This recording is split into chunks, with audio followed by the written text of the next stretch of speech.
guys. So, real short video today because my phone battery only has about 60% left, so it's probably not going to last very long for a very long video.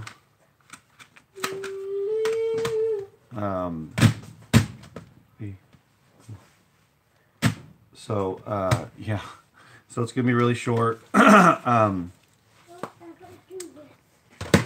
And I'm basically just sorting in the unit here, going through all the stuff that came out of the box, came out of one of these boxes, down to the last 3. And like I said, guys, it's going to be a short video because my phone battery does not have very much juice left. It's got like 60%, so whenever that goes down to 15, it'll let me know, and then I'll be left with a few minutes to go, basically, for the rest of the video. I love when... Oh. Hey! Diego! Hey.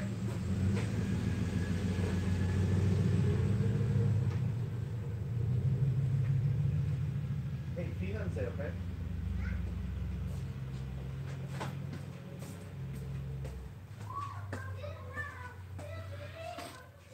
Oh good, no one's watching anyway, so sorry about future viewers. Everything's falling on the ground right now. So sometimes you just find cracked CDs, nothing you can do about it. Find books in there. Cassette tapes. I found a bunch of these old, what are these called? Diskettes. Remember these diskettes? I found a bunch of these in one. I usually just throw them out. But and I'm finding this stuff. I believe it's in Korean because I found one. I looked it up and it is Korean. Yeah, it's Korean. DVD, TV series, but I can't really do much with it. Or I looked up one of them on eBay, but it wasn't really going for much. So, like I said, it's going to be a short video. I'm going to keep saying that until the video's over, basically, it looks like.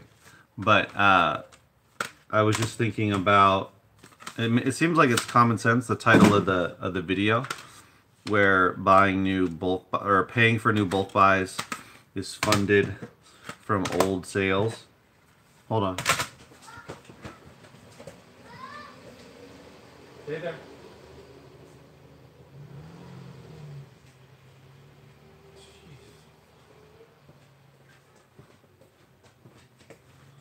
It's like everybody is driving past the storage unit right now for some reason. I find a lot of these WebRoot ones, but I usually don't mess with them. I've gotten issues, not with those specifically, but with some other software, so I usually just pass it up.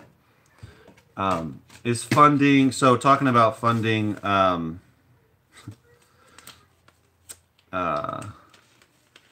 you know, new inventory with old sales. I don't really know where I'm going with it. It's kind of common sense. What is this? Dean Martin Celebrity Roasts. You know, I'm working on growing my, or being more consistent with FBA shipments, which so being quicker about getting through Gaylords, having a faster process, which then allows me to list more often, which then allows me to ship more often, which then grows my inventory, increases my sales, which means I make more money, which means then I'm able to continue to buy more bulk, or just buy more inventory. So, you know, when I send a shipment out, I look at it as it usually takes about, for all of those, let's say it's 150 CDs, for all of them to go live, usually anywhere between 7 to 10 calendar days, because some of them will go to the East Coast, some of them will go to the Midwest, some of them will go, you know, wherever. Some of them will go close by, but they won't go live. Like if they go to this warehouse that's close to where I am, but usually then it's redistributed. That'll take like a week or so. So within 7 or 10 calendar days, roughly, all of those go live, and then I start seeing sales off of the quicker selling stuff, or the stuff that's just going to sell right away for whatever reason. And those help, add to the income that comes in right away. And then I'm able to fund, the current inventory I need. Basically, I was thinking about talking about another, or naming the video something else about how do you get to consistent payouts of $1,000 or more on Amazon. So I'm talking, every 2 weeks, clearly. I'm not like one of those old sellers or, veteran sellers who is able, apparently people that have been doing it a long time are able to just access their money whenever they want. But that's sort of something you had to have been grandfathered into. So, like most people, I get paid from Amazon every 2 weeks. Yeah. Uh-huh. And,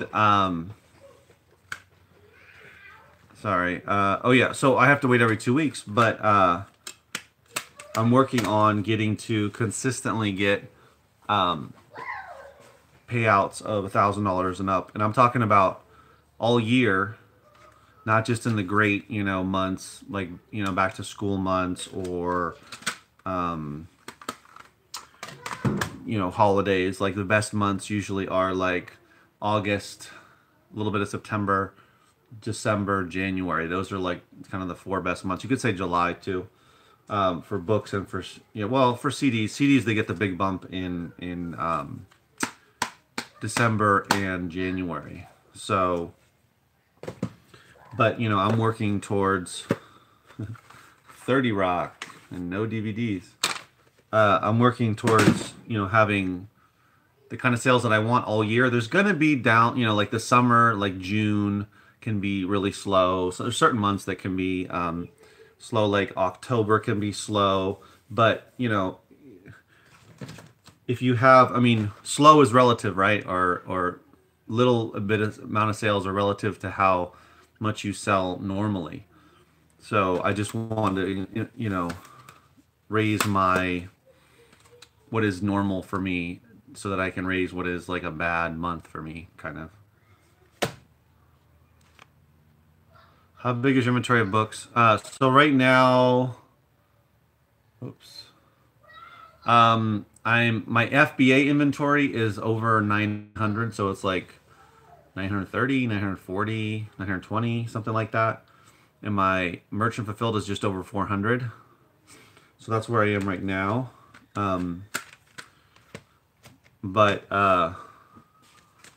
Like, my sales this month have been kind of a little slower, but I'm going to get around 200 sales between FBA and merchant fulfilled on Amazon, selling units or so.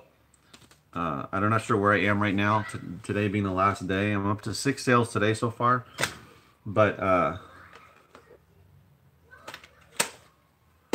yeah, so everybody, a lot of people say, oh, it doesn't matter how big your inventory is, it's your average sale price and all that stuff, and that's true. I think it's the size of your inventory and your average sale price, but you can focus on only the more expensive stuff, that's fine. Or you can send in all of it, which is what I do. The high price stuff, the medium price stuff, and the lower price stuff that'll sell quicker. And so I diversify my inventory.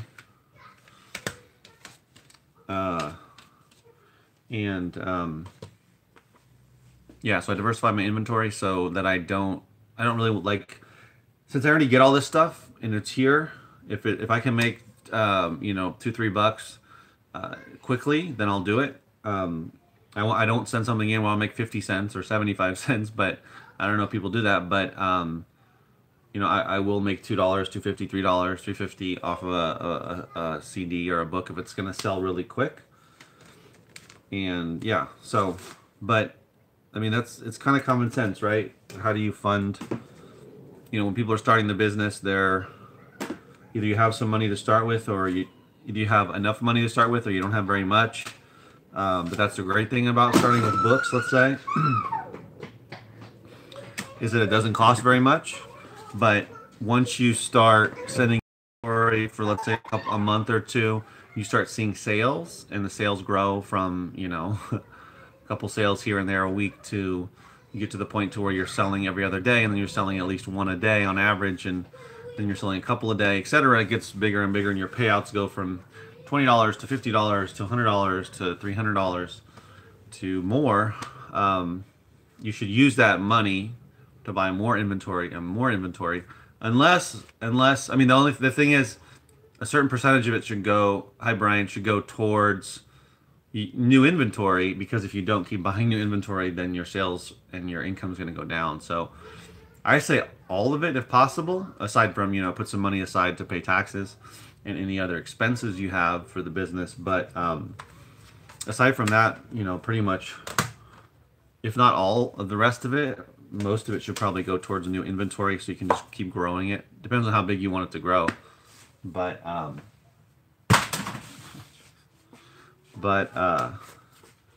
it makes sense, right? I mean, okay, that's really going to be the way that you're going to be able to grow your income and get bigger payouts, and yeah, just move forward with the business.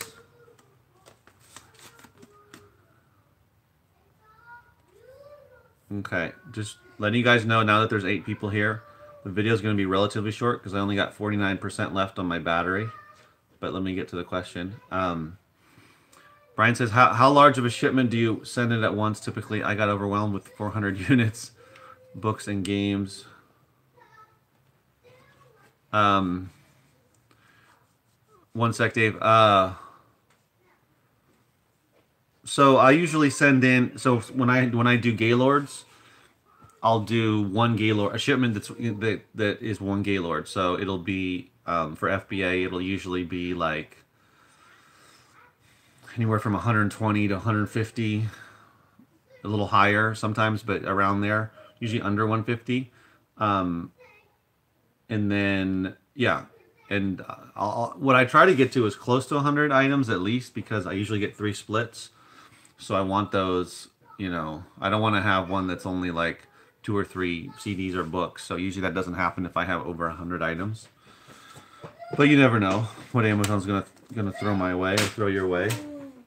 So yeah, usually it's around there. I mean, I've sometimes it'll be over 200 if there happens to be a ton of FBA stuff in the Gaylord, but usually it's under 150 around there. And then I'll list other stuff merchant fulfilled. But I used to do a lot of smaller shipments before I got split shipments. I'd get 40, 50 books together, and I would ship it out and get another 40, 50, and then just always shipping out once or twice a week, because that I wasn't dealing with the splits, but split shipments. So yeah, but yeah, if you have 400 items, I mean, that can be pretty overwhelming. Especially if you're having the shipments are getting split. But then even if 400 units are going to the same warehouse, you're going to have to do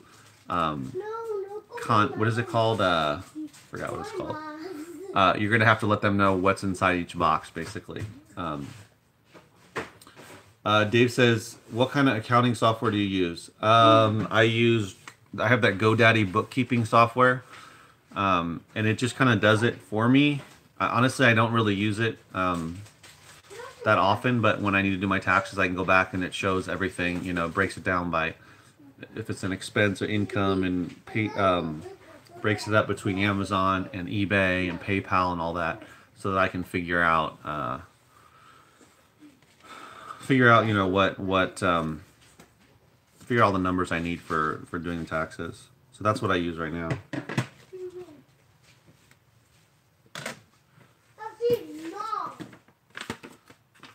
You guys remember this?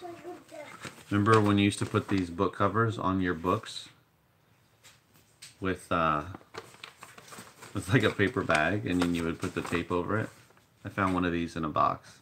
in one of the CD boxes. I thought that was like classic. And then you would have to write the title on there and on the so you would know what it was. And then I'm finding all these diskettes. Do you guys remember those? I don't think diskettes are gonna make. Yeah, diskettes are gonna make a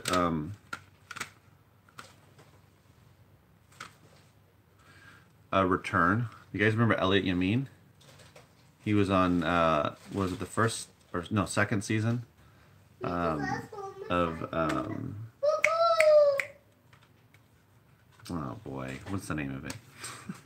Anyway, I really enjoyed his singing. AOL diskettes can be worth money on eBay. Really? AOL, huh? Well, look out for those. I think these are just generic ones, you know, that have some stuff on it. That's what I'm wondering. Like, I mean, I found a bunch of what are they called? 8-track tapes. This was like, I don't know, a year ago or so. And I had no idea if they were worth any money, so I looked them up, and lo and behold, I remember I talked about it in a couple of videos. Lo and behold, there's 8-track tapes selling like crazy on eBay, individually as well as in lots, and I sold all of them in lots. I mean, people had more interest in that than they do in CD lots. Remember Sam Goody? Look at that. It's a DVD. I guess it's got maybe music videos on here.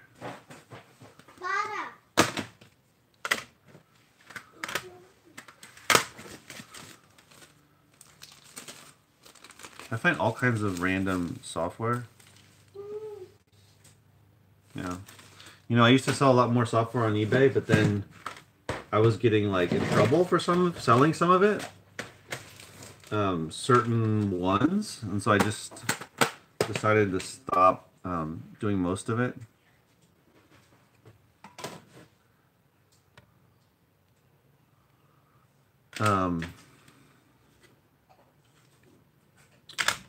Yeah.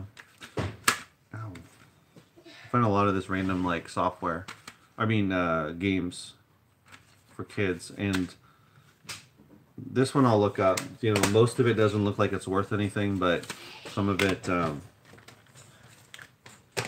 can be.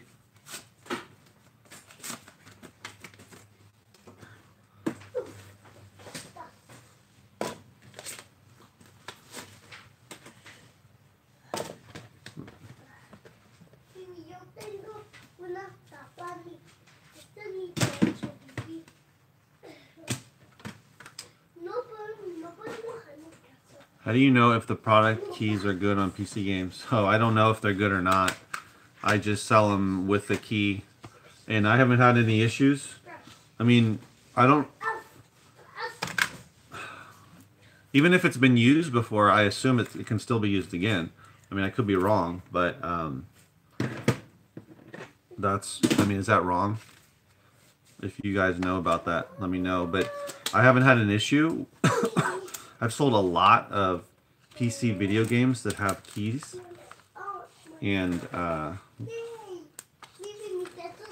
have yet to have an issue or a return because they said the key didn't work. So, knock on wood, hopefully that continues.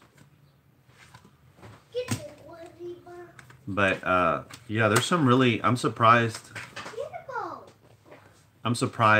that so many people are interested in a lot of these old PC games, but when it comes to video games, you know, people are willing to pay money for them, and they look for them.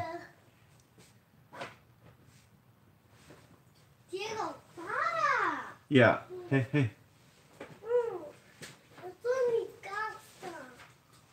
I've only sold non-PC games, so I wasn't too sure. That's encouraging, though. Yeah. I mean, based on my experience, I've sold probably like, I mean, dozens of PC games. I mean, probably like, I don't know, more than dozens. 50. I don't know, a good amount, not like 5 or 10, but a good amount. So I haven't had an issue. Some of them don't have keys, CD keys, key codes or whatever, you know, but some of them do. Like I just sold one today. What is it? War of the Worlds or whatever. I sell that all the time. I just sold one today for $10.50 on eBay, $10.49. So I always look out for certain titles that could, just based on my experience. And then what do you call it? Other ones that just stand out to me that look like they would be worth money.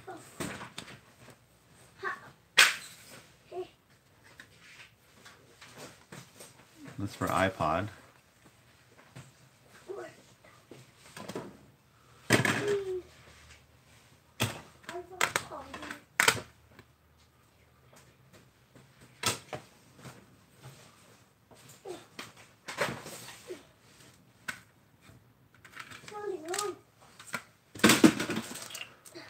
I find these, which is weird. Have you noticed higher? Tony says, have you noticed higher FBA fees with the new fee structure? There's a new fee structure? I didn't know there was a new one. A fee's gone up and I didn't know about it? Oh, are you talking about when they changed the long-term storage fees? I think there was like slightly higher fees for something. I can't remember what it was for FBA, but it wasn't big of a deal, if I remember correctly.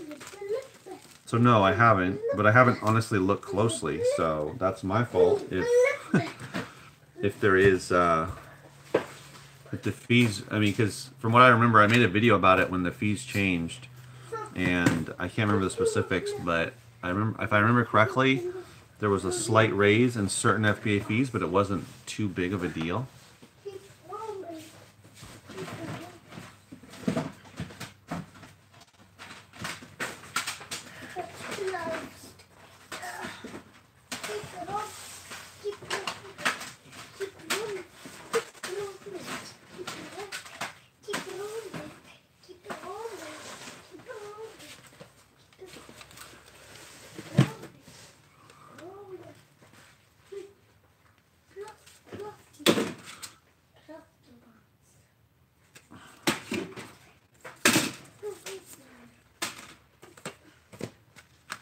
Oh man, how many times have I seen that?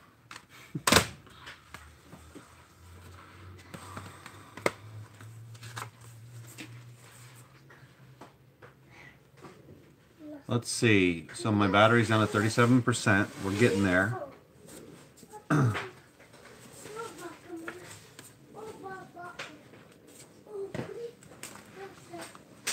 I find these DVD-Rs. I've tried to sell some on eBay, but I haven't had much luck. I've sold a couple of like boxes here and there of them, but I mean, I hate throwing them out, but to me it's not really worth the time. Library CDs on Amazon, yes, but I'll stay in the condition notes that it's a library CD, that former library CD with stickers and, you know, and or stamps on the artwork, and usually on the top of the disc there'll be like maybe a sticker around the rim or something like that, or something written on it. But yeah, I've done that. I've sold many of them, many of them. I won't be too worried. I mean, based on my experience, just just state it in your condition notes. That's what I've done, and I haven't had an issue.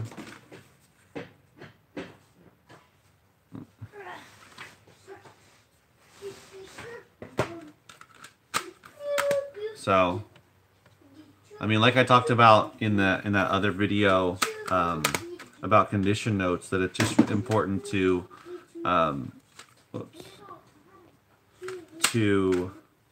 to be upfront about it. You know, if you're listing a former library copy book or CD, you definitely need to state that in the condition notes. Maybe you should have a separate condition note for those types of books. They're usually going to be in good condition, maybe even acceptable, because a lot of the former library copies are usually in pretty bad shape, pretty rough shape. So sometimes they won't even, they'll be, the artwork will be torn or messed up. The CD will, I mean, the CD, if it has a lot of wear, I can surface it, but unless it has really deep scratches, which it usually doesn't, but it usually has a lot of wear. And they put discs, they put stickers all over that thing, and so usually it can be pretty pretty ugly. So if it's going to be in really bad shape, then you're probably not going to want to even send it in. But, you know, depends on the condition that it's in.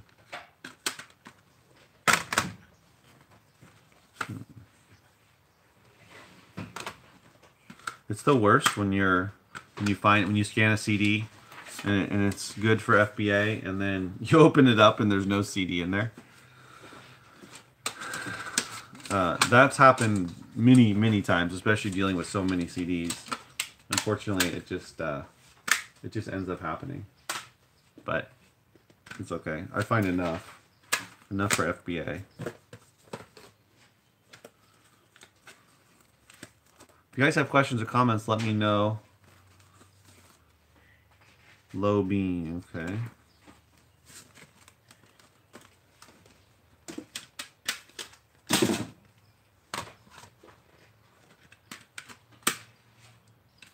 Best of David Bowie. I bet you this is worth some money, but it's missing a disc. So I'll put that over there.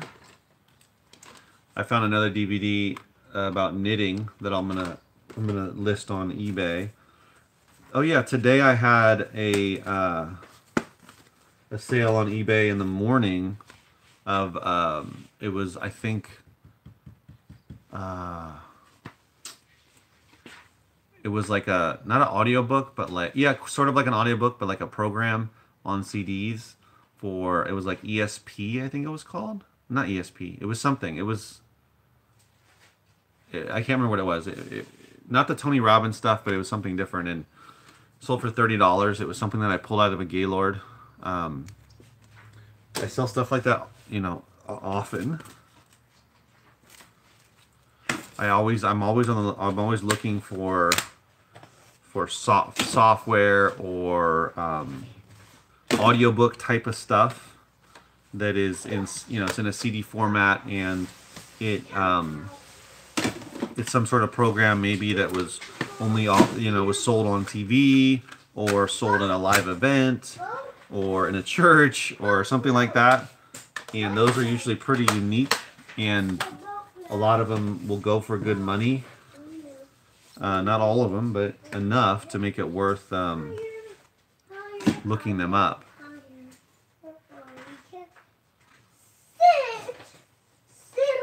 I think I did a video about my triggers for CDs, but I don't know if I did one for books. Yeah, I'm not sure.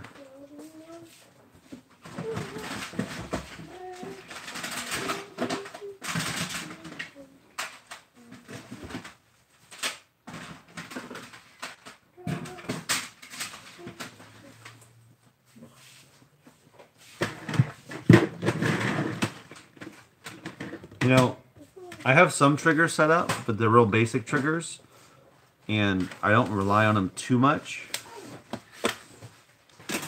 I mean, I tend to follow them more or less, but not 100%, because there'll be some that I'll find.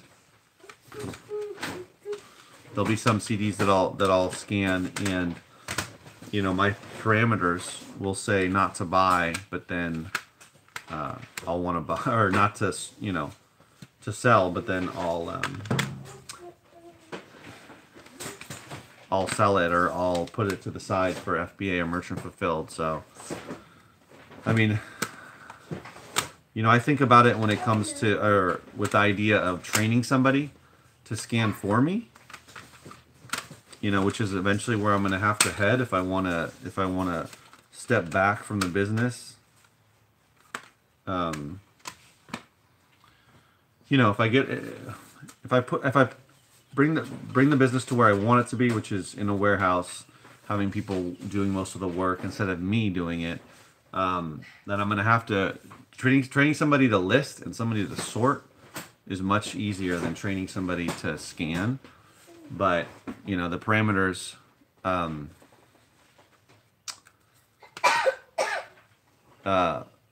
Sorry, I'm getting distracted. The parameters are in place, and I'm just gonna probably have to tweak them a little bit. And whoever I train, I'm just gonna have to say it's not always 100% to the parameters, but you know, to the triggers. Dave says, how many MF sales do you have per day? It varies, but I would say anywhere between 1 to 3. I have at least 1 a day. This month it's 28 days in the month, and I'm way over 28 sales. So I don't know exactly what it is. I don't have my computer, and I'm using my phone. So, but I always have at least 1. I've got over 400 listed merchant fulfilled. That's only happened recently though, since I bumped up my merchant fulfilled inventory. The last couple of months, starting in January, I went from, I don't know, like over 200, but maybe I was up to 300. I don't know, but it was over 200, and then now I'm over 400. I've listed a lot more. Also, I took out a lot of stuff that I took out a lot of CDs and some books. That probably like 30, 40 CD, maybe 40, yeah, 40 plus CDs that just didn't make any more sense to have them listed. They haven't sold in a long time, and the prices were too low, etc. So it wasn't worth it. So I pulled those to make space and to have a leaner inventory that I feel will actually sell. Of course, you never know with big mega sellers. The prices are going to fluctuate all over the place. Sometimes they'll drop so low that I can't compete because I'm not selling hundreds a day, and so I don't have the low, the bulk rate that they have for their shipping. But yeah, I mean, I'm working on matching my merchant fulfilled sales to my FBA sales. That's ideally what I'd like to do, which would probably require me matching the inventory size, but I'm getting there. It's just a matter of space, you know. That's why I prefer to do the CDs, because they take up much less space. Tony asked, do you look at your phone as you scan, or do you use audio signals? I look at it for sure. I just glance at it, and within a second and a half, you know, I look at the prices. You know, it's green if it says to buy, which helps, but it's not always something I want to buy or keep or send in. So I'll look at the prices, the number of FBA offers, and the sales rank. Usually they're the ones I look at. So if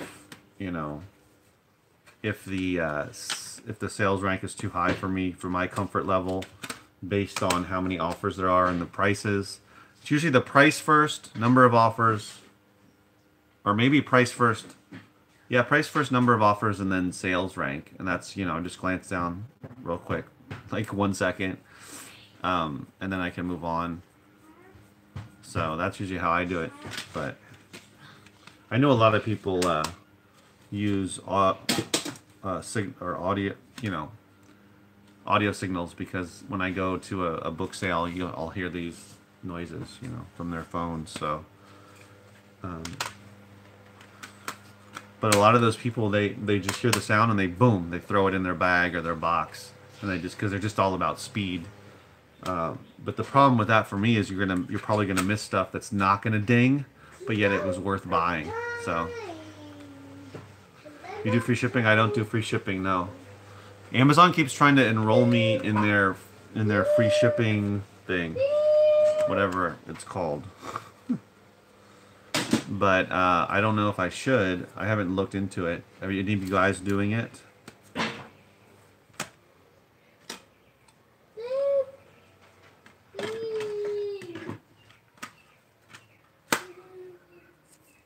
%. Probably got another, I don't know, 10 minutes or so of the video. No, I haven't. Yeah, so I haven't done free shipping.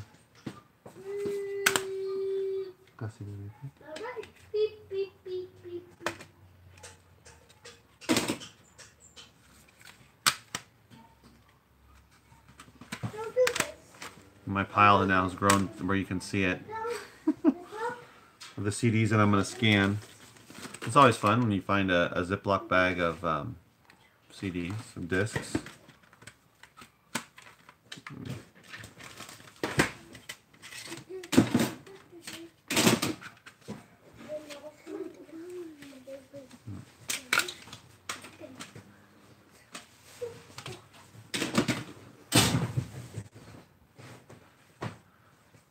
So, I'll probably end the video just because I'm running out of stuff to talk about, but the point of the video is supposed to be talking about how to fund new, buying new inventory. So for me, it's going to be bulk buys and, you know, utilizing the money from previous shipments, plus older stuff. I mean, that's the great thing about FBA, well, and Merchant Fulfilled, is that once you do the work of sorting, scanning, listing, and then shipping for FBA and for Merchant Fulfilled, just putting it on your shelf, you're waiting for the sales to come in. So your work is done. I mean, Merchant Fulfilled, you clearly have to pull it off the shelf.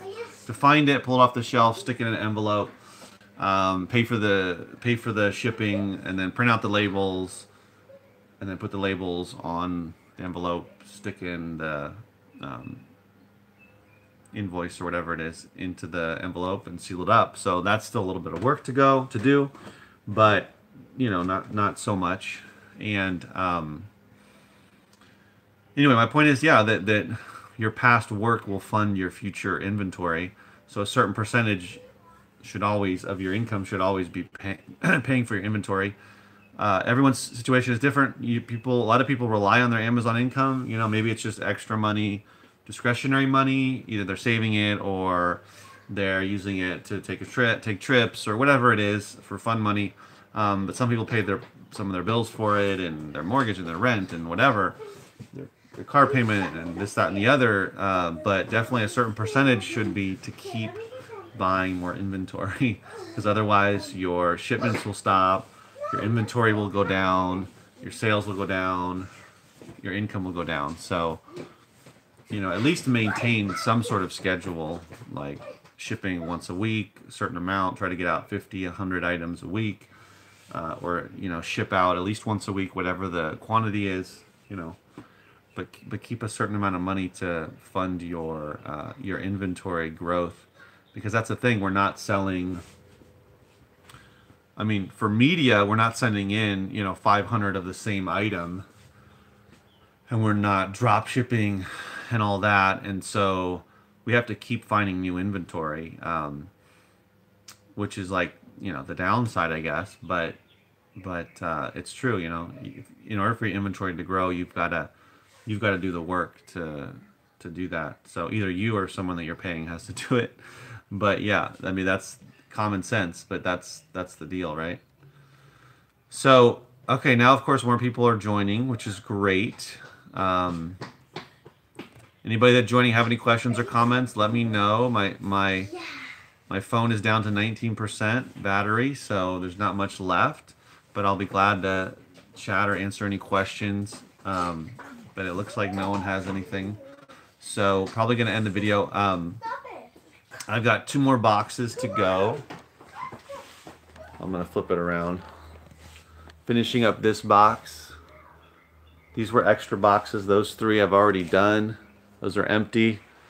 And that one there, I'm just filling up with all the stuff left over that after I've scanned the CDs. And there's 2 more gigantic boxes. So I was really glad that they gave me these extra CDs, because it's almost probably going to add up to, if not half a Gaylord, really close. So that was really nice of them. But also I get those huge boxes, so I can use those for storage. And I got rid of that. I got rid of that big Gaylord of DVDs I had, because I just didn't want to deal with it. And it was taking up a lot of space. So anyway, that's where I am. I appreciate you guys watching. This wasn't the most focused video, but hopefully I'll have a better video tomorrow or on a different topic. But hope you guys either got some good sales today, or sourcing, or shipping, or whatever it is. And I'll see you tomorrow. Please give me a thumbs up if you liked the video. Subscribe if you haven't subscribed. I appreciate you guys